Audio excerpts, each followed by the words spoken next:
breaking news in the presence of China, the External Affairs Minister, Mr. Jaishankar, has made a direct reference to territorial integrity at the BRICS summit. In fact, we listen into exactly what he said, and then we'll take this to our colleague Abhishek.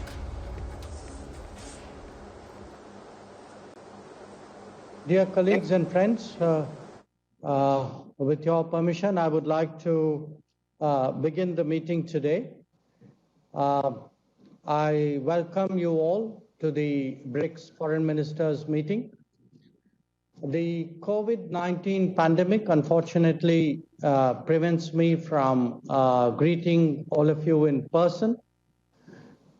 It also continues to provide the larger context in which we assess the world and our policies. This is a time to reflect on its many implications.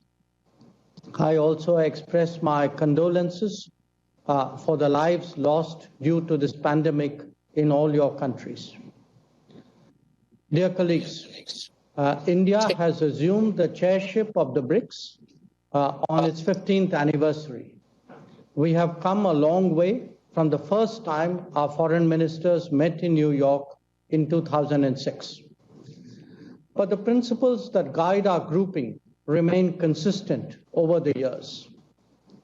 We strive for a fair, just, inclusive, equitable, and representative multipolar international system. It is one based on international law and the UN Charter that recognizes the sovereign equality of all states and respects their territorial integrity while displaying mutual respect for interests and concerns of all. It is only by conducting our policies in accordance with these principles that we can expect to bring about the change we desire. Over the years, BRICS has evolved its unique model of engagement that is based on consensus. Our collective endeavor is also to ensure that global decision-making reflects contemporary realities. To this end, we have identified 4 key deliverables for our chairship: reform of the multilateral system, counter-terrorism cooperation, using digital and technological solutions to achieve SDGs, and enhancing people-to-people cooperation. I'm very happy to note that we have made substantial progress on each of these areas in the past 5 months with the continued cooperation and support of our partners.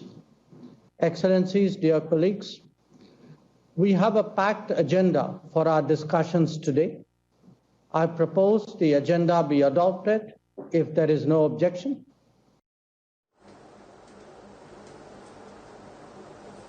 Let's get in our colleague Abhishek to decode that important statement. And Abhishek, not the first time I think that you're hearing those comments and those particular words that are being spoken in the presence of China, because I remember this was also during the Indo-US 2+2 dialogue, also during the Southeast Asia meet, that you have heard India directly giving that message to Beijing. Well, Deepthi, one would say, but for the context and the backdrop in which India-China relationship exists in the present, this would be stating the obvious that when two nations come together, you respect their territorial integrity and sovereignty. We have seen what happened last year with China amassing all the troops in the garb of some exercises, summer exercises, and then the gash they made in areas along the LAC, which are traditionally on the Indian side. The Galwan clash that happened, the first anniversary of which is just about a fortnight away, the manner in which the Chinese conducted themselves, the brazenness with which they flouted all the agreements. I think the External Affairs Minister really made a very subtle point that when two nations come together and when you're sitting in the Committee of Nations, it's important that the territorial integrity and sovereignty is respected.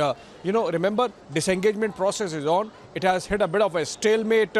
There have been reports that the Chinese are doing summer exercises in depth areas, about 100 kilometers behind the LAC lines. But what is important is the fact that for 1 year, India would be heading the BRICS, and there is a BRICS summit slated for later, when heads of government would also be coming in.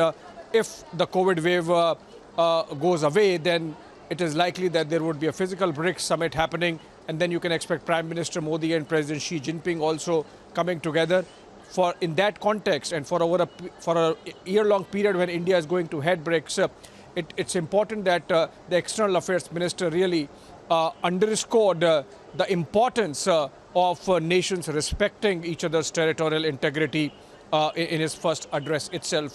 BRICS is a very important organization in some ways because India looks at multilateralism as restructuring of the global order, and it accounts for almost 40% of global population and 25% of global GDP, and that really gives it the heft.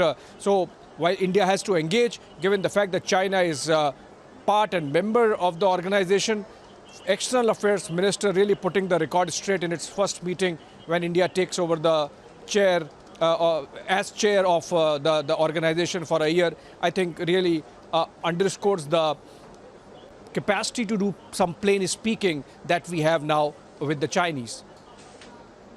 Okay. All right, so we'll wait and see what the outcome is, whether anything comes out also in terms of the WTO, the trade tariffs and all, Abhishek. We'll keep our eyes focused on that. For the moment, thank you.